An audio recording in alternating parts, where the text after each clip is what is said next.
we are live. Good We're here. afternoon. Well, Hello. hello. Yeah. Now I'm gonna surprise both of you because I know you guys didn't know each other from the get-go, but both of you guys are Big Blue alumnus. Oh, okay. Hold on. Hold on. I cannot claim that. I'm not even going to fake it. Too Really? much pressure. I went to Eastern. I'm an Eagle, but Oh, that's right. I am a huge Michigan fan. I bleed blue. I sweat maize. Okay. Oh, And I've been to more Michigan games than any Eastern games. Actually, I don't even think I went to one. Shame on you. I was so excited Shame that on me. I Why got. don't you know things about me? Oh my goodness. I apologize for that, Cassandra. But yes, I am here with Cassandra and Jess today. We're talking about financial literacy is self-defense. I'm looking forward to having this conversation. I know it's important to all of us as we work with clients, work with customers, and really try to provide information and knowledge to everyone that's going to be with us today, as well as people that are listening out there. So let me start it off with you, Cassandra. Let you go ahead and why don't you introduce yourself to everybody and what you do? all right. Well, I'm Cassandra Outlaw. I born and raised in Michigan. I am currently living in Georgia now. Been here for about 13 years. I'm still claiming Michigan though, because that's my home. um, well, what I do, I started off with I grew up on a farm in Michigan. So I started off purchasing the family farm and building that up. And then I went on to having a restaurant, um, getting my real estate license, and then getting my insurance license. So right now, I'm using my experience and what I've learned through all of that journey to help people, learn about financial legacy, of course, so that they can build a legacy and secure, be financially free, basically. So that's the gist of it. So I'm pretty much combining what I've learned over the years to help people to to move from having an active income into having a passive income. That's And awesome. teach them all. Do you mind if I grab? Words are hard. Where'd you grow up in Michigan? It is a small town called Cassopolis. Cassopolis. Where you at? It's over. You did the Michigan thing. Yeah. Come on. Like, where you? I'm right It's, here. it's over by Chicago, Oh, okay. Okay. that side of the state. Yeah. Got it. All right, cool. Dante hates that we can do that. No, it's not, the hand. Yeah, where are you? Where are you? But here's the thing. What's funny to me is when I talk to Michiganders, they never know these towns that are in Michigan. Like if you tell me Teutopolis, I've heard of it in Illinois. If you tell Cassopolis. me, you know, Alton, I've heard of it, but in Michigan, where's that at? If it ain't Detroit, they don't know. Like if you're in Right. Detroit or in that and anything outside, they have no clue. Like, where's Ann Arbor? Where's that at? First Where's of all, East Ann Lansing? Arbor is where the My University of goodness. Michigan lives. I know, So I know. I Mhm. was calm down with teasing, that. teasing. um, I think the only town you brought up that I didn't know it was closer to you guys. Like it was closer to Illinois, right? And I've been to Chicago what 3 times, and Shame that was on you. driving through it. Shame on you. Right. You're missing out. I am. I know I am. My goodness. It's It's a a small town, so you would miss it. You would drive Yeah, through and wouldn't even know. we got a lot of towns that are like this big. We're Hmm. very agricultural. So, but Yes, now you're in especially Georgia. That what? that Southern hospitality is no match for our Midwestern charm. Oh my God. exactly. Exactly. Is that true? I thought Southern hospitality is the thing. Oh no, I'm sure it was once upon a time, but our Midwestern charm is definitely taken over. What Midwestern charm? My goodness. Hater. So, Cassandra, when I say financial literacy is self-defense, what does that mean to you personally? Personally, I don't even know what to say. Financial as a defense, self defense. Um, you have to know the rules, the money game rules, to be able to live the life that you want to have. So, I mean, people, we grew up not really knowing what was what. Yeah, my mother, she was a banker, so of course we had some information about how things worked a little bit as far as checking account savings and things like that. But as far as what to do once you save money, that was the difference. You know, I could, back in the day when we had to what do you call it? Reconcile. What's the word? What's I can't remember how to say. We don't know Refinance? no, we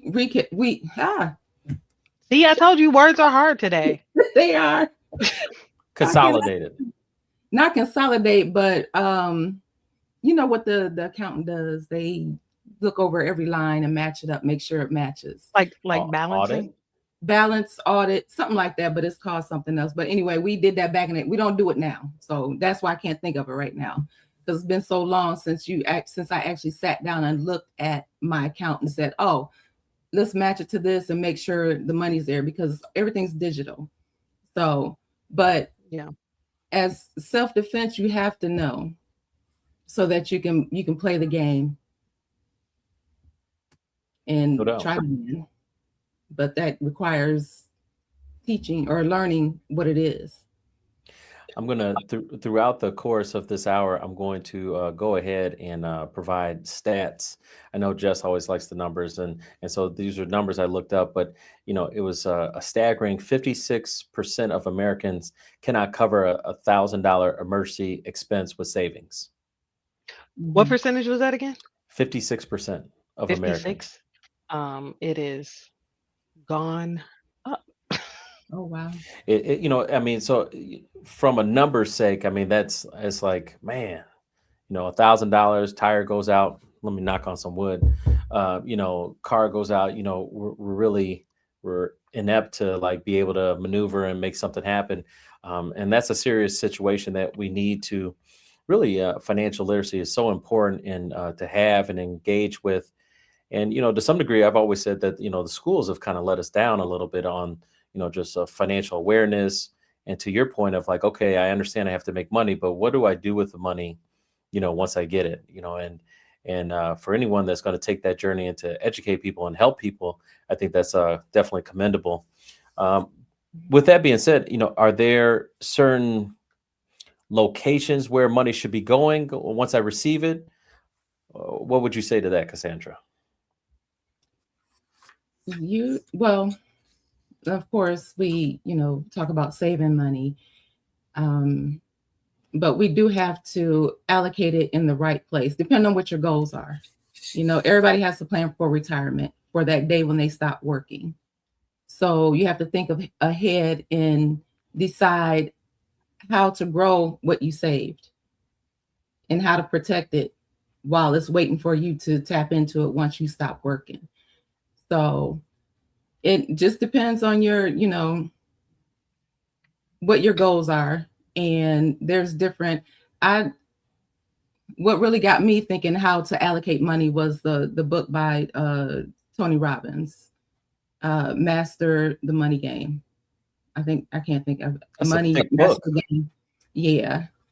Yep. So he shows you how to really allocate so that your money survives the ups and downs of the economy. So he talked a lot about that. So yeah, it just depends on what your goals are. What are you thinking, Jess? I know you got something to say. Okay, so yes, I do. I should have had out my notepad. Okay, so number one, Dante, I'm gonna just circle real fast back to what you said, the educational system. You know, I would have agreed with you at one point. But these days, who is in control of the educational system and what gets taught? I blame those people, and we all know who it is, but I'm gonna move on. Cassandra. I totally agree with you. I think that you said something very important. People get their money, but then they don't know how to protect it. It's like, okay, they figure out how to get it and they know what they want to do with it in the end, but it's that middle where they don't know how to make it grow. They don't know how to keep it safe. because the mattress and the walls ain't it. Right. And there are just still so many people, especially within our community, I know firsthand, that do that. Mm-hmm. Mm-hmm. So, and what I've learned from, I'll say insurance, because that's when people hear insurance, people run. I was one of those people. Talking about life insurance, what am I gonna do? I mean, life insurance, I'm just putting money and just paying money towards that. And for what? So that'll be the first thing that goes, when somebody has a hardship like that flat tire, so the life insurance goes. But life insurance is one of the things that can protect what you have right now and grow your money at the same time, so you can pull an income off of it when you retire. So learning that was like, okay, that was a aha moment, because I had a policy that would grow over time, and I let it go because something happened, emergency happened, and I let it go. And had I kept it, it would have protected my income for later. Mm. I just didn't know it back then. But that's one of the things that we talk about, how to grow it and protect it over that gap period. So let's get into the concept of where do I garner this information? Okay, so I understand now. I may not necessarily get it in my school system, right? My accountant teacher or my math teacher, I'm in school. They're not going to really teach me how to balance my checkbook. They're not going to teach me what to do with my disposable income, right? Because that's ultimately what we're looking to do. We're looking to create a lifestyle that we want, right? I mean, so your lifestyle, my lifestyle could be completely different. You might like dogs and I like fish, and Jess likes aardvark. I don't know, Yeah. but aardvark. Good one. So Yeah, that was the sure. first thing I thought of. Hey, that Um, works. so we create a lifestyle, and then that is a certain denomination, right? That's a certain amount of money per month that we need to maintain that lifestyle, whether it's 5,000, 10,000, 20,000, whatever that number is. And then the difference between how much money I make to that is disposable income. And so where do I get the knowledge first of where do I need to, obviously you, but is there somewhere I can look up? Because a lot of people are doing a DIY game. That's what I feel like. Everyone's trying to Yeah. self teach themselves before they actually engage with somebody. So where can I get some basic information from? Well, I mean, because there's a lot of information out there. I mean, like you said, the Yes. do-it-yourself is like the go-to. But other than a professional that knows, I don't know, read a book, definitely research, do your own research if you're gonna seek it out for yourself. Read the right books.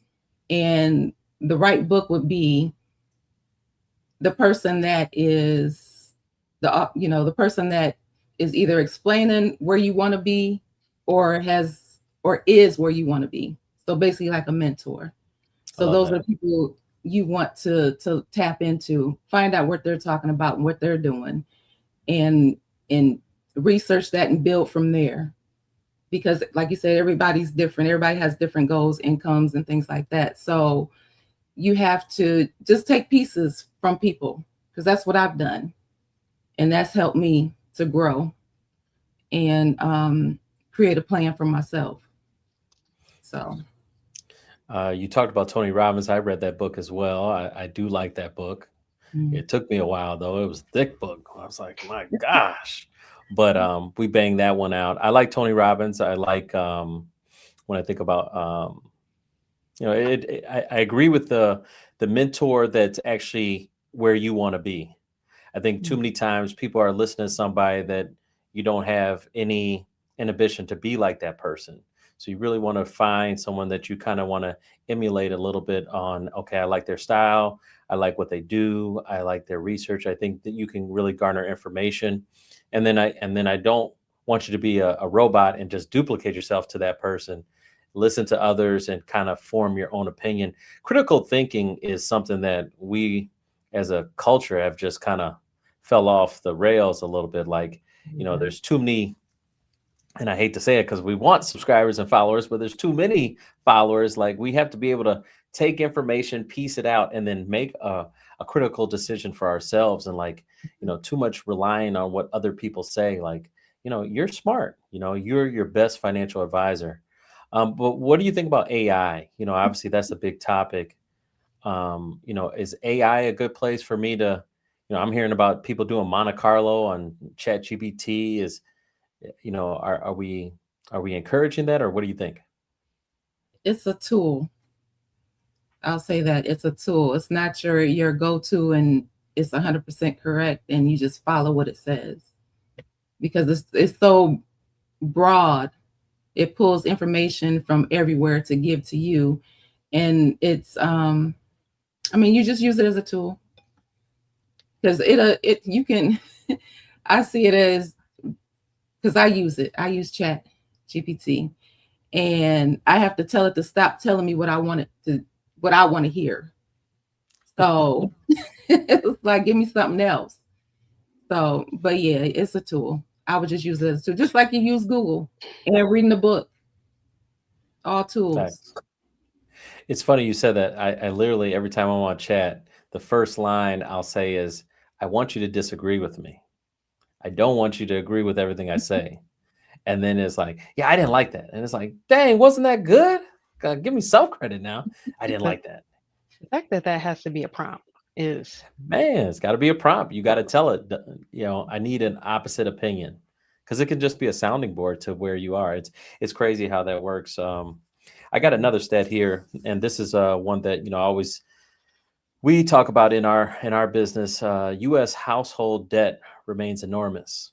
The total consumer debt reached about 18.39 trillion, which includes credit cards, auto loans, student loans, and mortgages. The average U.S. household carries roughly about $151,252 in debt total. What do you think is going on? And I open it up to you, Jess. What is going on? Why is the debt increasing? You guys have any suggestions or ideas of we what's know going I'm on going to with that? ramble off something. Cassandra, go ahead. By the way, you have a cool last name. We were talking about that yesterday. Well, thank you. I But badgered that last name, so my apologies, because I didn't know it was Oultaw, Outlaw. I yeah, saw you it. spelled it wrong on my message. Man, I was like, what? How you What just is with you and spelling people's names wrong? man, it was. This I is a swear, thing. man. I thought I saw it somewhere else that said Oultaw, so I was like, oh, okay, that's different. I thought it was Outlaw, but okay. My apologies. So Miss Outlaw. Mm-mm. But go ahead. I mean, what do you think the reason is? What's the cause for the increase in debt? Right. We it's 2026. We should know better. But what's really going on? Debts. It's just easier. Because if you don't have the money, just charge it. That's the main thing. With the insurance, we have a product to help people eliminate debt. So we see this a lot, and that's why we try to help people to get rid of that debt so they can free up money for retirement. But that debt is, this is society that we're in. That's how we spend money. I'll just buy it now, pay for it later. And then something happens in between time. Oh, we'll just make the small minimum payment, and hopefully, well, not hopefully, we'll pay it later. And it never is. It's a repeating cycle, because you're robbing Peter to pay Paul, and that never works. That's basically Jess, what that is. I'm ready for your ramble, Jess. Let's go. Okay, so Outlaw, completely agree with you, right? We live in an economy designed to make you spend, right? The buy now, pay later. The fact that there are like buy now, pay laters for almost everything blows my mind, right? What is that company? I want to say Kaplan, but that's not. That's my educational company. What is it? Whatever. You guys know what I'm talking about. Like, Yeah. you can buy a candy bar and be like, break it up into 4 payments. That is wild. Afterpay. Yeah, like, right? Insane. But the buy now, pay later algorithms, right, are tied to really sophisticated marketing. So the default state of the modern consumer is debt, right? We're programmed, we're on autopilot for it. If you're not thinking for yourself, this is what you're going to do. You're going to spend. So financial education is going to, I think it allows us, so if we think of fishing, right? Financial education allows us to see the hook on the line, right? The hook in the bait. And when we understand how things like compound interest works against us in debt, um, but for you in investing, then at that point we stop being like these passengers of our own lives and we start being the driver. I don't know why I keep coming up with these car analogies lately, but it's working. I'm sure Michigan, you got it. I get it. Motor City, right? Yep. Yeah, Okay. get it. I So get the it. reality is the data from this year alone, what, and it is, we are 2 weeks into Black History Month. The data is showing that people who are financially literate pay significantly less in fees, interest, convenience charges over a lifetime, right? So that's like hundreds of thousands of dollars over a lifetime. Mhm. So we're set up to fail. We're programmed to fail. Mhm. The idea is you're supposed But to who be smart enough benefits to beat for the the fact game. that we but who benefits for the fact that we're, our lack of understanding of money, credit, and real estate? Who's the real winner Those though? people lending us the money, credit, and real estate. Yeah, banks. Yep. So now, Cassandra, are you a fan of OPM? I mean, that's a huge topic, obviously, in our line of work. Being mortgages, we that's the whole concept that we're using other people's money in order to capitalize and leverage and play the leverage game. Mhm. What is your experience, and also what's your opinion on OPM? Well, it's put you in a position to be the bank, you know, because you're using other people's money to, I don't know, to basically, but real estate, you want to invest it, and then you make money off of that. You play the bank. You make money off other people's money like the bank does, but that gives you more control. You know, they're getting a higher interest rate than the bank would give them if it was just sitting in savings account or even a CD or a money market account.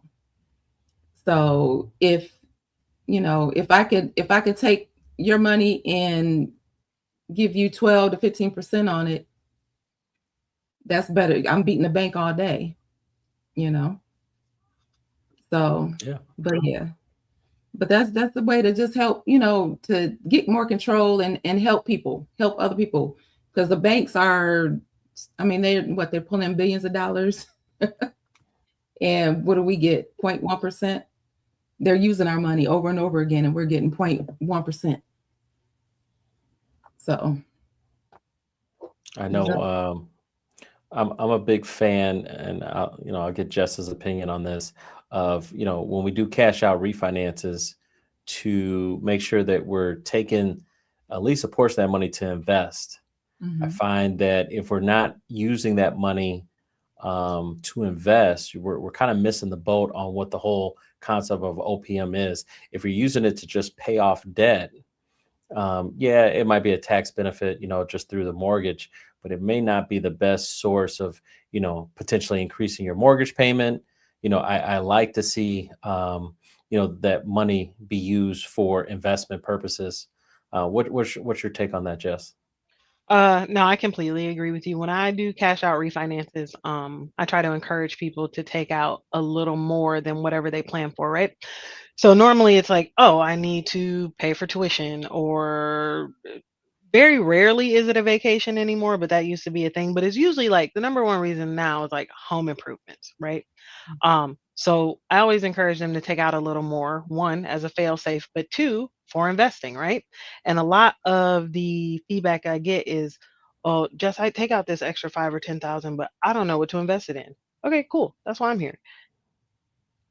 For the time being, at least stick it in an interest bearing savings account. Don't mhm, touch it. And then we'll go over it. We'll look at your risk tolerance. We'll look at your options, see what to do with it, but don't touch it. At the very, very worst, really can't figure it out. Fine. You either leave it in that interest bearing account, or we put it back to the mortgage. But what we're not gonna do is be reckless with the equity that we pulled out. Mhm. No, no doubt. I mean, it's just so important. I just got done with a refinance of a client, and we do lines of credit, and that's one of the options that we do. And we ended up, paying off a car, saving some money there. But the whole concept was pulling out 100K, so he would have the 20%. Well, he was going to pool his money together and just buy a new investment property. And so and that's what I love. And I talk about as far as leveraging goes. It's like, okay, great, because that new mortgage, right, especially it's a line of credit, that 100K, let's just say it's $1,000. Well, guess what, he's not paying that $1,000, right? I mean, he is, but he isn't, because the tenant's paying that. The tenant is going to be paying the rent cash flows there. And and now he's got a new investment. And so that's doing it the right way. Creating these leverage opportunities are just really big, especially, in this concept. And I'm sure you deal with this, Cassandra. I got a call yesterday from a client of mine. And, this is kind of the scenario that I think Jess and I and, a lot of people are facing. A client called, probably low 600 credit scores. She has had her home now for, let's just say, about no, not 9, let's say 6 years, right? So she bought the house in 2019, let's say 2020 or so, so, interest rate is like 3%. Mhm. So we get a 3% interest rate on the first, but she's low 600s. Let's just say she's 620, 620 credit score. And, the debt is starting to pile up on her. It's, right now, maybe 6 months ago it was 13,000. And now, 6 months later, it's 20,000. It's just starting to pile up. She doesn't want to refinance because she doesn't want to lose that 3% interest rate. But, that debt is still, steadily accumulating. And she's now got a score that's too low where she doesn't qualify for a line of credit. Because Mhm. lines of credit, generally speaking, they want you at 680, 700 scores or up. So now Mhm. you're at this kind of stuck point where it's like, well, what do I do? Do I give up my 3%, and go back to, potentially speaking, 6.5 to 7%? Or how do I pay off this debt? And I think a lot of people out there are, know someone in that situation or are currently in that situation, and they're looking for a way out. And even that is at a point where, to some degree, unless they're willing to pull that trigger, and I don't even know, and I'll say this, I don't even know if, yes, I can consolidate her debt, because everyone has equity at the point. I could pay off her mortgage and pay off her debt and save her overall maybe, $800 a month. But the issue is her mortgage payment now has increased Mhm. $500 a month. So now Mhm. it's just about that nut that you have to hit every time, which sometimes, hey, this is more than my paycheck that comes in. I don't know if I really want to take my mortgage that high. I see that you're saving me money, and so people are really in a stuck situation of what can I do? And what would you say to that? What would you suggest? First thing is to look at everything, money coming in, money going out, and determine if there's some money that can be reallocated. Um, so basically, that's the key is to find out where that money is going, because we get stuff and we don't pay attention to it. We might be spending $500 a month and don't miss it because it's coming out 20 here, 15 here, you Mhm. know. So we got to figure out where that money leak is first, and then see what that number is, and then just start allocating it towards that debt somehow. We talk about, like I mentioned, the life insurance policies, things like that. That same concept that we have, like the snowball effect, how you pay off debts, one at a time, depending on the high balance, high interest, whichever one. But yeah, so you have to, because I had a client call. Well, I had a meeting appointment with a client, and she had some cash flow constraints. And the key is you got to take an honest look at what you got going on, the full picture of Mhm. everything. and she wasn't willing to do that, so I can only get so much. But you she was making over, what is she making, over 80,000 a year, and she was living off credit cards. So the system that she had was just, it was wrong. And I couldn't help her because I couldn't get the full picture from her. But just looking at that situation, you gotta, like I said, look at the full picture, where that money is leaking at, and just reallocate, change things, come up with a different type of plan with somebody that knows how to think that through. And that I love leaks. I like that. I like that word. I'm gonna have to start using that. Got a leak right here. Mhm. But I mean, because to your point, leaks are real. A lot of people do have money leaks, and those are habits, and that's a budget. That I'm hearing. There's something wrong with the budget. Something that, it's kind of we always say hope is not a strategy, but Mhm. people are hoping that things get back to normal, hoping things get better. Okay. Trying to stay optimistic, but almost to a fault. That Mhm. what I mean. They're very optimistic, and it's like I appreciate the optimism, but there is a sense of reality that we have to deal with this. And so it is one of those situations where I feel like we do have to assess where's those leaks, where's let's look at a budget. Do you have it written down? And that kind of led me to they said here nearly half of Americans, 47%, don't have a written financial plan. And that's and basically 47% of people don't have a financial plan. And a financial plan couldn't be obviously financial planning, Roth IRAs, 401ks, but it can also mean just a budget. Like your monthly budget. Do you know how much money is being you know going out on everything that you do? Because I think it's important, and that's where maybe apps are a good thing, where you can keep track. However, I'm still old school. I still got my Microsoft Excel, our buddies.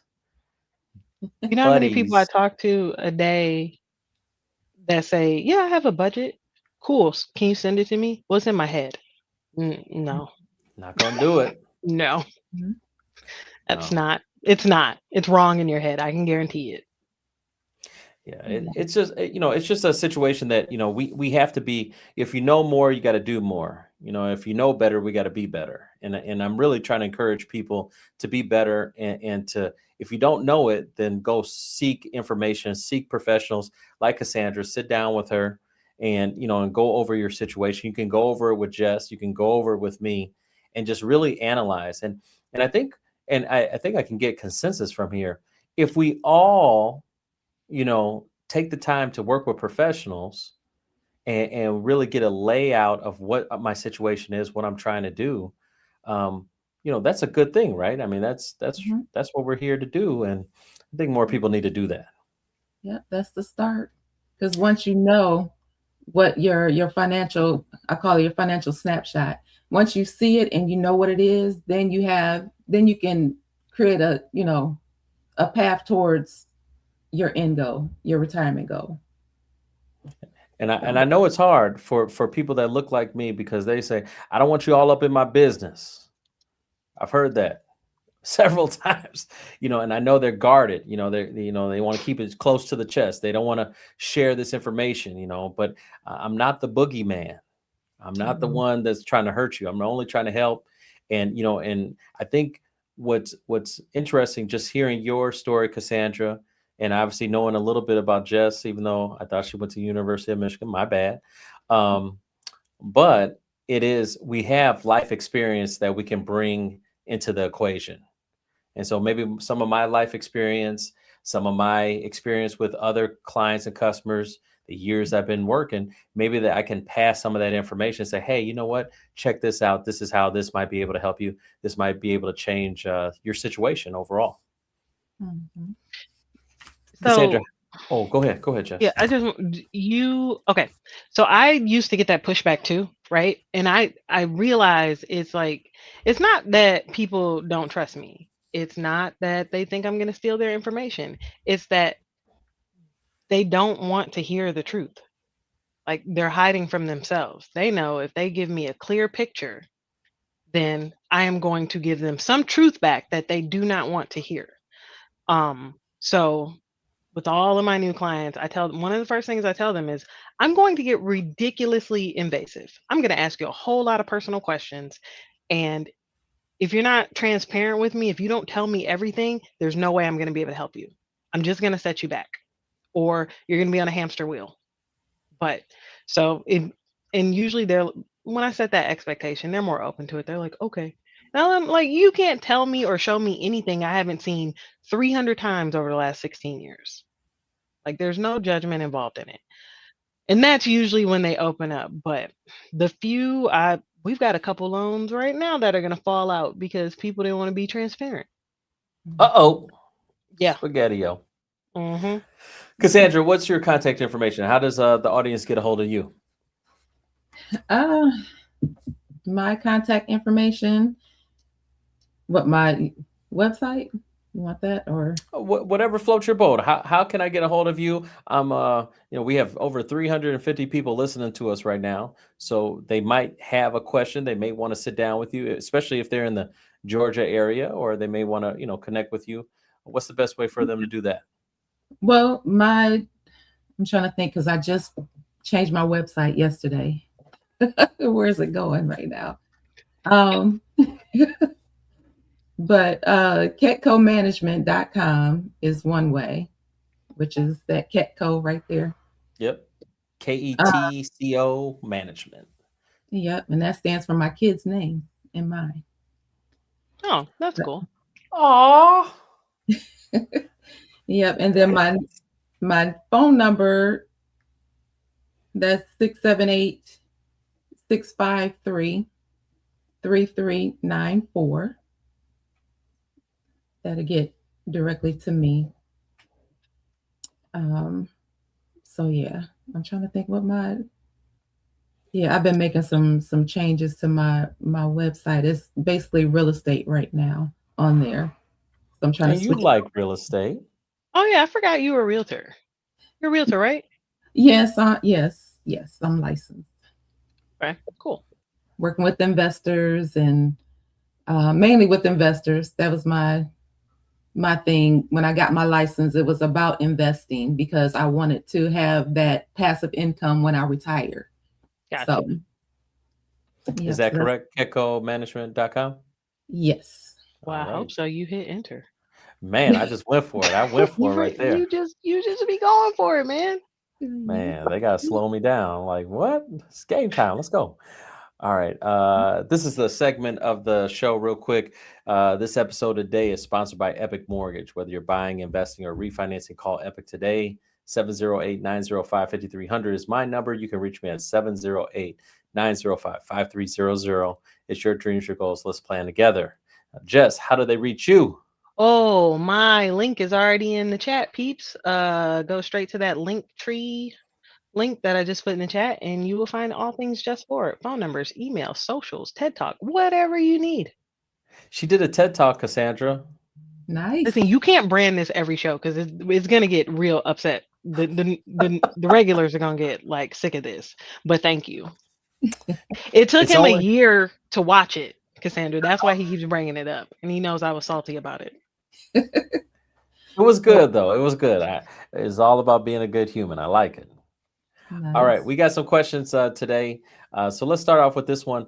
What's the first step to becoming financially literate today? Oh, I like that. I like that one. What do you say, Cassandra?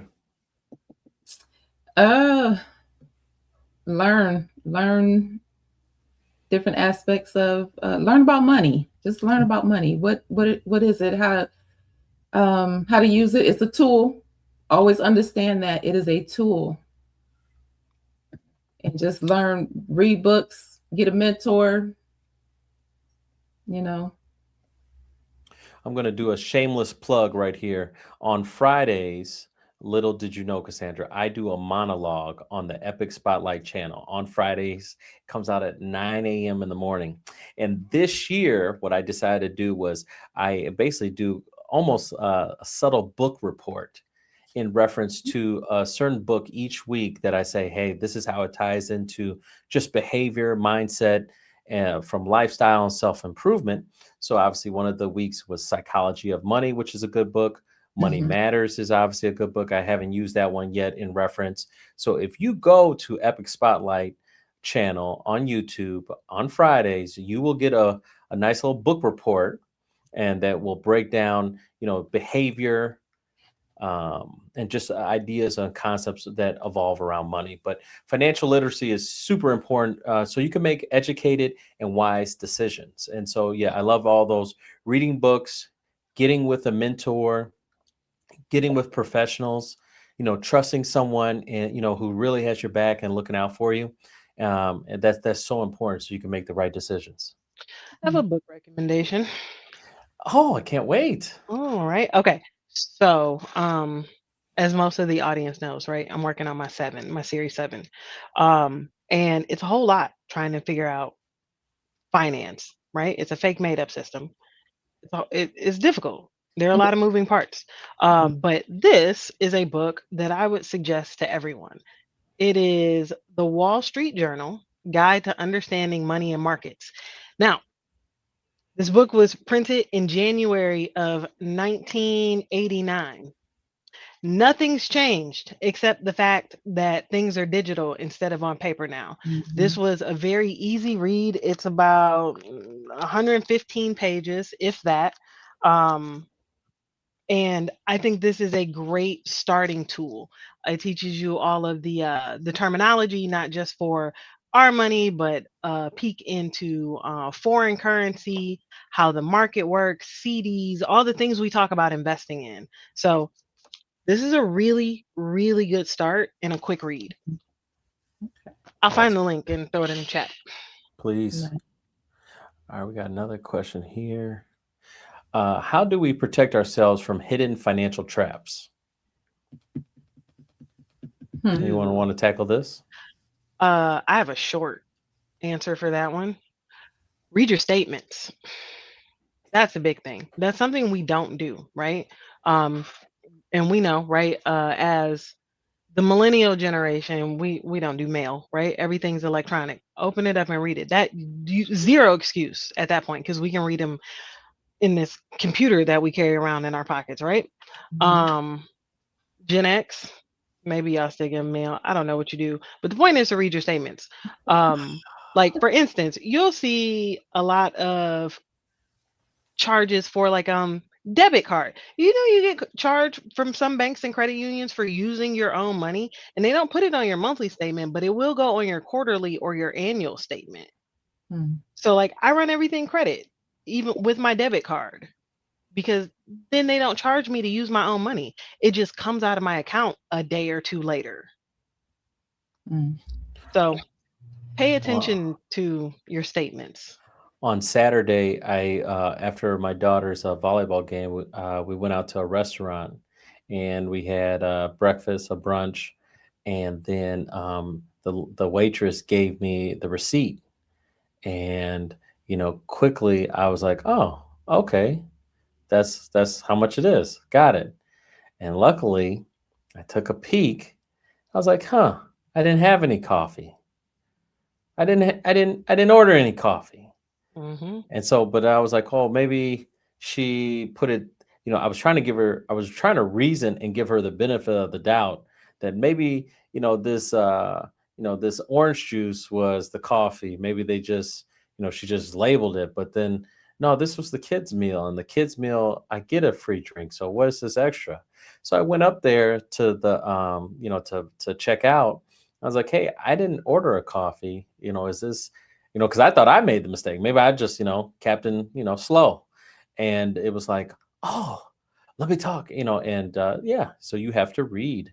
You have to read things that are provided, because, I mean, that's $3.90 that could have just slipped out the door Mm. onto the next. So that was I my used to do story. that. Not even look at them, just take my card. It is what it is, right? So that was some 100%. right. That was something I stopped doing. But also, you know what? I don't pay a lot in cash. But here's what really grinds my gears.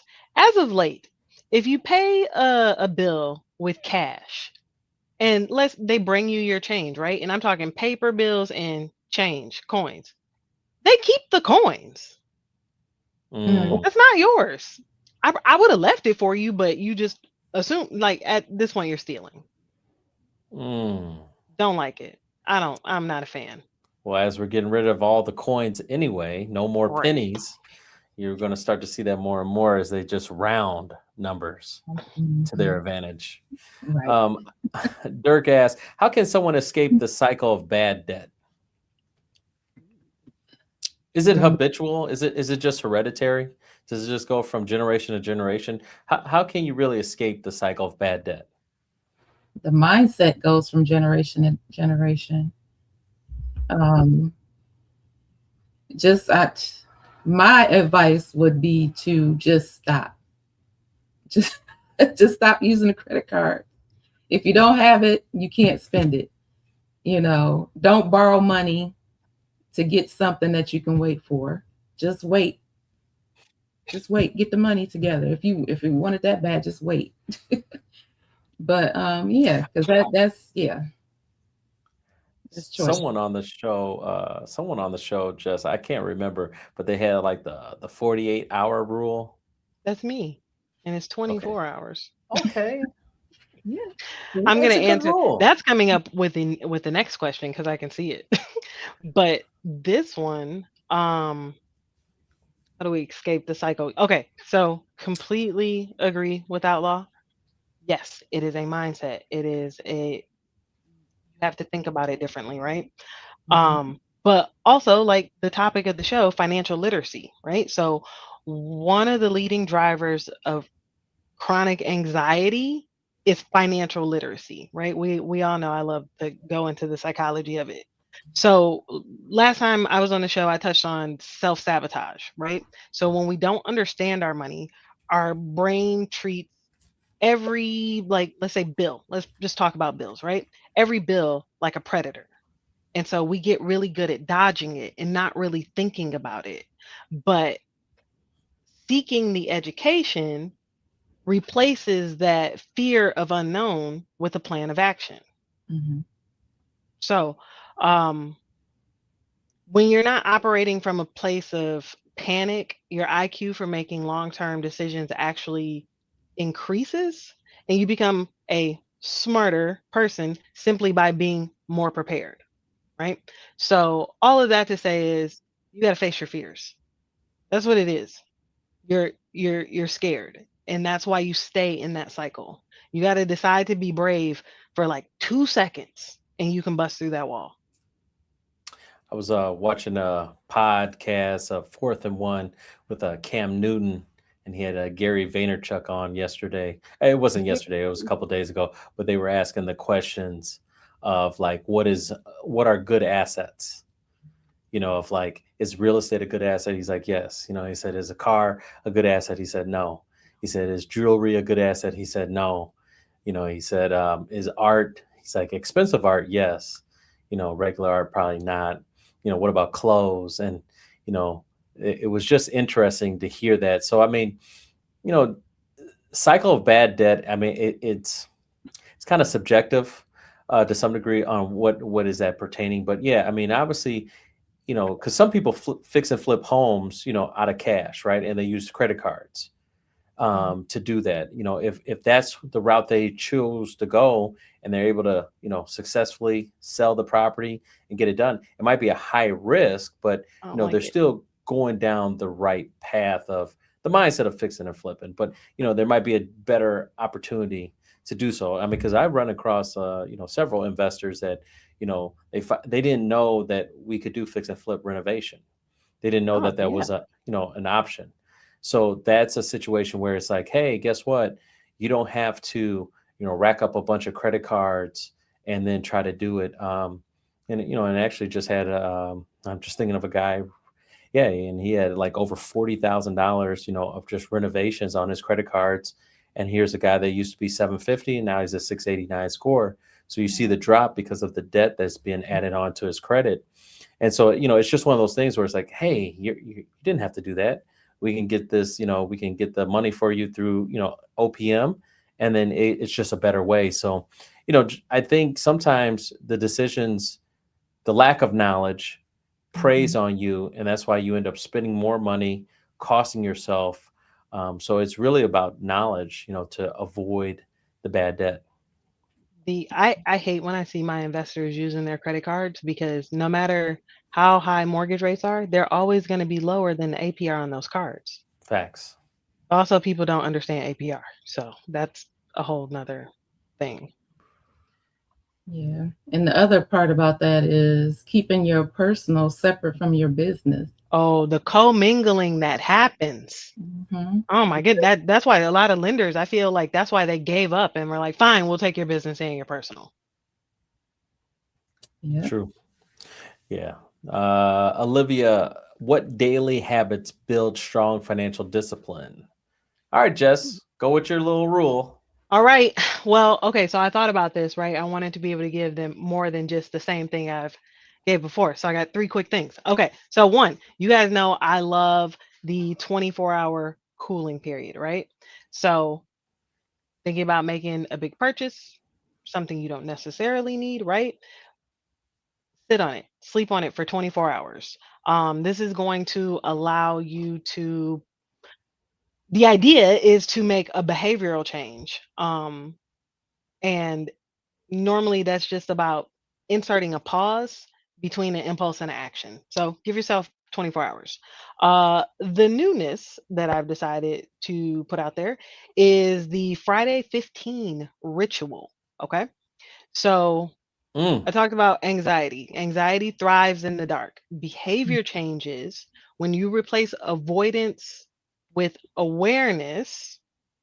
Everything's becomes more clear. So, what is the action, right? So, every Friday, or pick your day, whatever, right? But let's say it's Friday. Every Friday, set a time. Maybe it's like 4 p.m., right? And spend 15 to 20 minutes looking at three things: your current bank balances. Hopefully, you have more than one account. If you don't, and you want to talk about why that's important, just reach out to me. So go over your current bank balances, look at your upcoming bills for the next week, and then pick a win. Like, where did you get to high five yourself that week? Like, maybe you wanted to buy lunch on Tuesday and you said, nope, I'm not going to do that. I'm not going to buy lunch. That's a small victory, right? And but the rule you have to set for yourself, this is the most important part because we're talking about our emotions and our psychology. The most important part is don't fix anything, don't judge yourself, don't overthink the math. This is a ritual that you are creating. It is not a performance review. It's just going to teach your nervous system that looking at your money is safe and nothing's going to hurt you. Three, the third one that I came up with was oh, what was the third one? Oh, haha, pay yourself first. This is what we don't do. Um, it's like a pre-commitment, right? So the most successful people don't have more discipline. They just make fewer decisions. If you guys remember a few weeks ago, we talked about overcomplicating a situation so that we intentionally self-sabotage and fail, right? So just set yourself up so you make fewer decisions. So set up an automatic transfer of a very specific amount, even if it's just like 25 bucks, right? I don't care if it's 10 bucks. The whole point is to create this habit. The day, and do it for like the day you get paid or the day after you get paid. When you look at what's left, right, at the end of the month, depending on where we are, usually there's nothing left. But by moving that money first, you're going to adapt your lifestyle to the remaining balance. So pay yourself, pay your bills. Let's see what's over left over afterwards. Um, Essentially, you're going to induce constraints on yourself by doing this. Okay, that's all I got for this one. mm. Do we need a recap? Pay 24-hour rule, Mm-hmm. Friday 15 ritual, pay yourself first. I do. Yeah. I do Saturday 15 rule. You I do love that. Saturday? Yeah, and Yeah. and I really came. It's so good that you said that because avoidance to awareness. I mean, I just did that. Yeah, because sometimes I just want to know where everything is. I just wanted to kind of like, all right, where am I? What needs to happen? it really does set you up for the week. So now you have, okay, I know where I need to be. I know where I got to shift. I know what bills that need to be paid. I know what I have, and it allows you to move on. So I love that. That's a great three. I 100% believe that that is the only reason my student loans are not in default. Now, I could have paid them off several times, but it's the principal, right? I'm not doing it right now. But when there was a time in life where I couldn't have paid them off, right? Um, and that's when you go into default. There are so many people in default just because they were too scared to look or too scared to call Nelnet or Sally Mae or Department of Ed and find out what was going on, right? So again, self-sabotage, even though you didn't mean to do it, you did. So yeah, the avoidance will take you down. The awareness will set you up for success. Yep. And then I'll keep it going. Go ahead. Be intentional. And just to piggyback off of those 3 steps, there's a book, Secret of the Millionaire Mind, breaks down like starting from where you are and having these 6 jars. And that first jar is that pay yourself 50% of what you bring in. So even if it's $1, you're putting 50 cents away. So start where you are and be intentional, because now you went from avoidance to awareness. Now be intentional and set yourself up for success by paying yourself first, and then and then breaking the rest down. So what that book talks about is having a play jar, and that's we're moving away from cash now, so we probably can't do this, but we can do it digitally. But put 10% into that account, so once it gets to a certain amount, now you have play money. Celebrate your wins for actually doing it. And he talks about how just breaking it up, I think it was 50% and then 10%, 10%. I can't remember what the other 5 were, but I know the play jar. But just getting the habit of splitting that money like that. And even if it's just $1, you just getting in the habit of doing it, And that creates that long term, because now it's a feeling, it's an action, new habits. That's awesome. Yeah. Kevin says, how do we know if we're being financially exploited? That is just there's so many different ways you can be financially exploited. Is it like a power of attorney? Are we talking elderly? Is it family? Is it friends? Or are you talking commercial, like companies? I mean, anytime we're using credit cards, I mean, the interest rates are astronomical. I mean, you're 20, 30%. So yeah, you're being but financially exploited all the time. The idea is not to leave a balance on the cards, right? So unless it's an emergency, if you're leaving a balance on your cards, you're living outside of your means. It's true. I understand that people have to sometimes. I totally get that. Life happens. Life be life. Right. Life be life. But regularly, you should be paying your cards off at the end of the month. And for anybody who told you to leave $3, $5, $15 on your cards every month, unfriend them. Don't speak to them anymore. They set you up for failure. Why would you pay 22% on $8? Get rid of them. Because that's supposed to boost up my credit score. What are you talking about? My credit score. Ridiculous. Oh my goodness. Anton writes, what are common lifestyle inflation mistakes to avoid? Ooh, inflation. I have something for this, but you guys go ahead. I'll ramble. What do you say, Cassandra? I don't know. Go ahead. Okay. Okay. So, all right. This year, right? Again, we're a month and 2 weeks in, but this year we're seeing we're seeing a very unique second wave of inflation in our environment. So the same mistakes that people made in the early 2020s, the panic buying, the over leveraging, have evolved into more subtle and psychological errors in 2026. So, like the falling inflation mirage, right? Because we keep hearing like, oh, inflation is going down, it's up, it's down, it's a seesaw. The most common mistake is confusing disinflation, which is a decrease in the rate of inflation, with deflation. So deflation is where the prices are actually going down.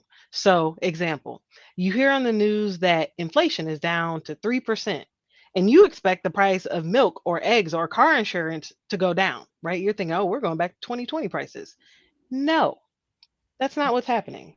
So, the consequence is you delay necessary repairs or purchases by waiting for the price to drop, right? And that's not coming. So, like this year in 2026, 3% of inflation means prices are rising, but they're rising slower. But they're still going to rise on top of already high 2021 to 2025 base, right? So, your dollar is worth more today than it is to tomorrow. Always. I dig Not it. more, but go on, I guys. mean, I mean, inflation is food, gas. Um, I'm just thinking of just I don't know. I didn't really. I mean, the question, what are common lifestyle inflation mistakes? I don't know if there are common ones. I mean, because every lifestyle is subjective.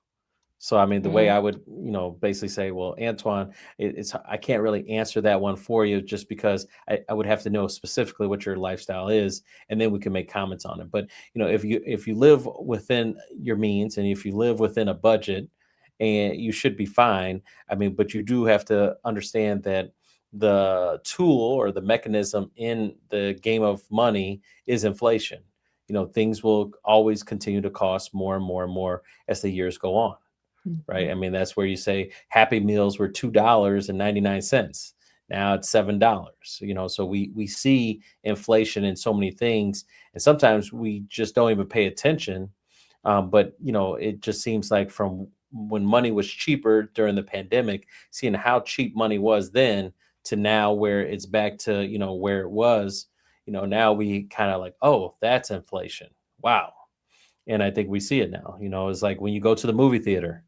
Man, that's no more dinner and a movie. If I take you to a movie, that's good. Man, I just spent $80 for a movie. For a movie. Man, you spend more at the movie than you do for the dinner. So it's like, man, you get Yeah. one thing and one thing only. Which one? And that's not me being cheap,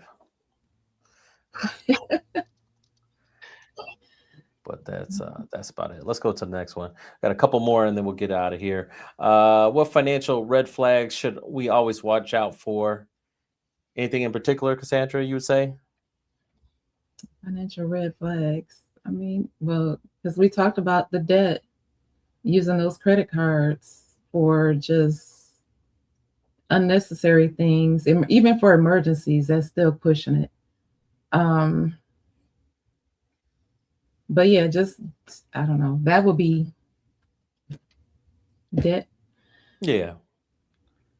Here, let's get another one. How can clarity help us make calmer money decisions? He must have been responding to you, Jess. How does clarity? Oh, I mean, how do? Okay. Well, think about it like your car windshield, right? If it's full of dust and dirt and mud, right, you can't see through it very clearly. So you don't know what decision to make, right? Should you be changing lanes? Is there something coming at you in front of you? Are your mirrors dirty where you can't see those either? And then think about a clean car. You can see it all, right? So clarity is going to help you see the bigger picture. I can Mhm. see clearly now. The Clearly rain is now, the gone. rain is gone. There you I go. knew it There was you coming. I go. knew it was coming. Man, Xander, this would be, oh, do you know this song? Oh, how old are you? That's why him, when you're dealing with a millennial, Cassandra, you got to make sure. Like, do you know what I'm frame of reference? Like, I heard "Few Good Men" earlier this time. I was going to ask her, like, do you know that movie? Have you heard of that movie? and I'm going to respond to you like I always do. Do you think I'm a small child? Like, do you know what our year ranges are? I too was born in the 1900s. You just you got clarity. Clarity Yeah, is critical. we like to be clear. Yes. Nothing Yes. clarifies like clarity. Hashtag ism drop. What's one financial rule everyone should follow? Ooh, Because I feel everybody like got we one can rule. each give one. Yeah, Oh we can each give one my God. rule. There's so many. Make more money than you spend. Oh, Love it. that's a solid one. That is the rule to end all rules. That's a What you mic got, drop Dante? right there. Mhm. Uh she says such a good one. Right? What's a financial rule? I like the, you say 24, I say 48. I like the 48-hour rule, if or at least 24. I'll say 24. I like the 24 rule. Don't make any big financial decision for at least 24 hours.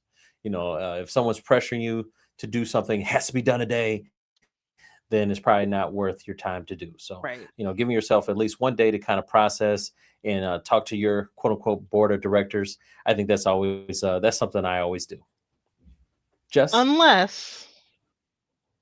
Unless we are in a volatile rate market and you need to lock an interest rate in on a mortgage. Maybe just listen Well, to your then, loan officer.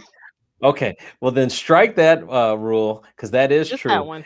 and Yeah. and then I would say pay yourself first. My dad Yeah. told me that back in the '80s. It's something I've always lived with. I appreciate him for that, and so pay yourself first is always something that you should be doing.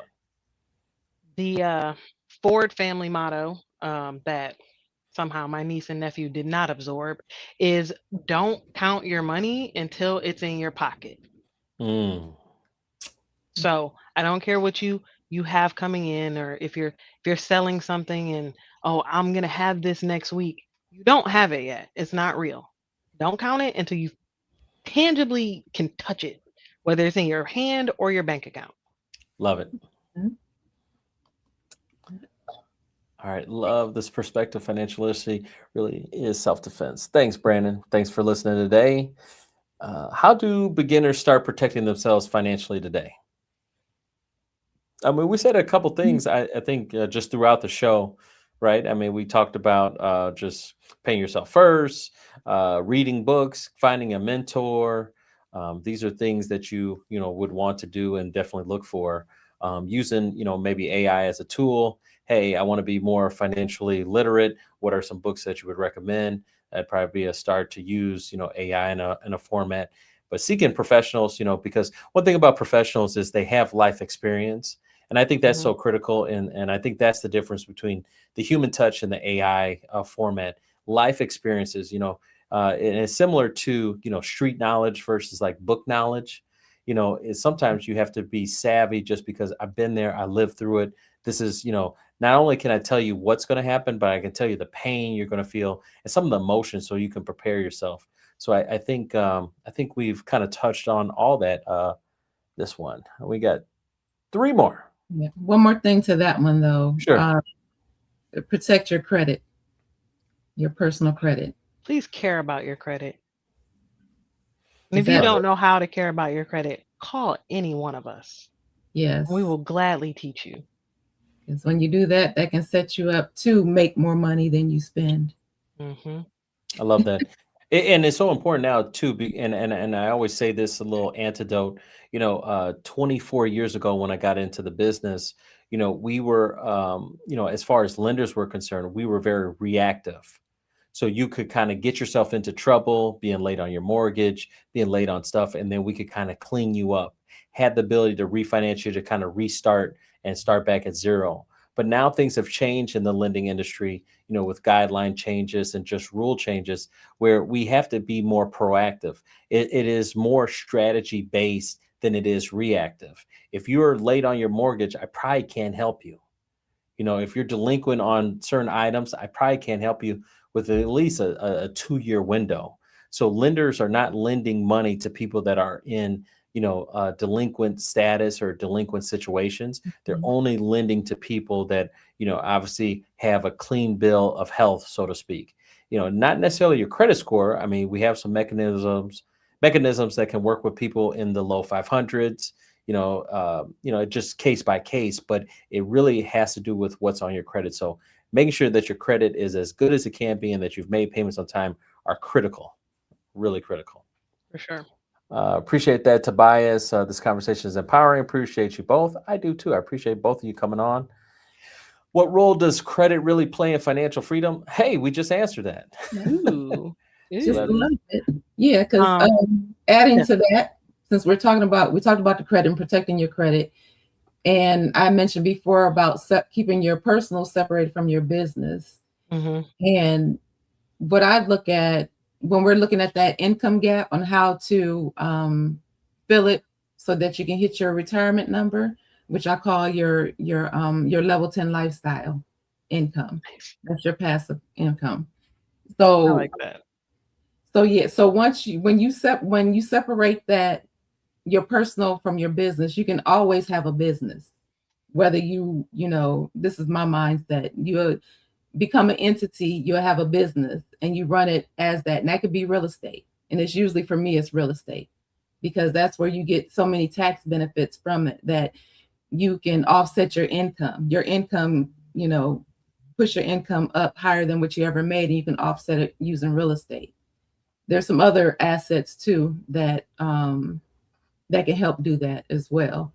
But again, you have to learn from people that know, and first thing is your mindset, changing your mindset about money, because we all were taught different things that we hold on to now regarding money. So once we shift that mindset and use money as a tool, learn those different assets that will make you money. That's what assets make you money.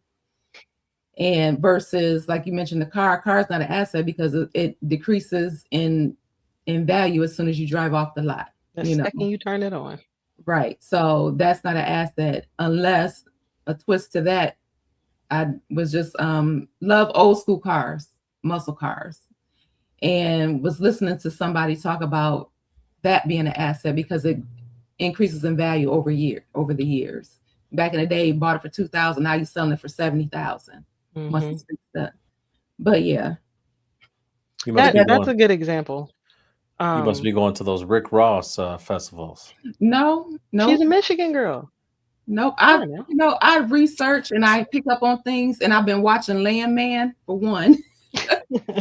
And it was intriguing, and it just confirmed some other things that kept popping up. It was about the oil and gas, and there is, in the community that I'm in, there's a billionaire that's one of our mentors, and he talks about oil and gas. And then you got Robert Kiyosaki that's been talking about it forever, about the different assets that make you money.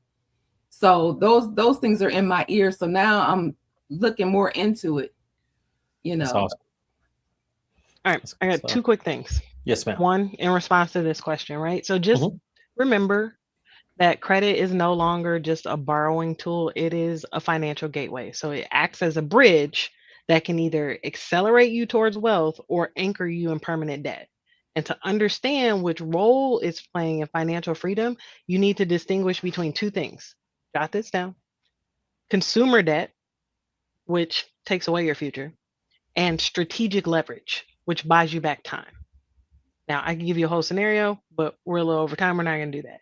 My second thing is Gen X, you two specifically. You guys have said the word mentors like 7 times today. And I think that is a really cool thing that your generation got to experience, because we did not. No, we didn't. Y'all didn't have time for us, right? The boomers didn't have time for us. We didn't have mentors. I challenge you to find 5 millennials that had an actual mentor about any one subject. You're not going to find all 5. It's something we didn't have. And so we were out here like floundering, figuring it out, which is why we made up positions like forensic blood splatter analyst, right? We've made, that's a real thing, but we have made up our own jobs, right? Because we didn't have mentors. We just got creative. We had a blank slate and we were like, okay, let's throw some paint on to see what happens. But I think it's really cool that you guys got that. I've always been a little bit jealous of that because that was awesome. You guys got some guidance. You can use the internet nowadays to find mentors and You seek can and pay them a information. lot of money. Oh, Jess. Okay. I'm not gonna go But there it's with you. okay because I'm not gonna go there millennials with are you now. officially we're officially the first generation that is more intelligent than our predecessors. So Slow down. it's Slow a down. fact now. Let's take a test. Let's take a test on that. Slow down. Last question here. What's the most overlooked money skill people ignore? What a way to finish it. I love this one. Oh yeah. What's the most overlooked money skill people ignore? Reading. Reading is fundamentals. Budgeting. Yeah. Yeah. I mean, the funny thing is, we go around in this big circle, all to just get back to the basics. Everything is just basics, So we fall for the hype and the sizzle, and it's always just the basic stuff of your credit, budget, keeping things real simplistic. Even business is so simplistic, and it's just like, but we make it harder than what it really is. And so, yeah, I think Are you it's talking just about keep the it simple. fundamentals? The fundamentals. The Tim Duncan method. Fundamentals. OMG. That's her favorite player. How is she from Detroit, Cassandra, and her favorite player is Tim Duncan? Now, how you I am make not a that make product of my sense? environment. I don't have to be a product of my environment. Get out of here. All right. Unreal. Yes. Well, we did it.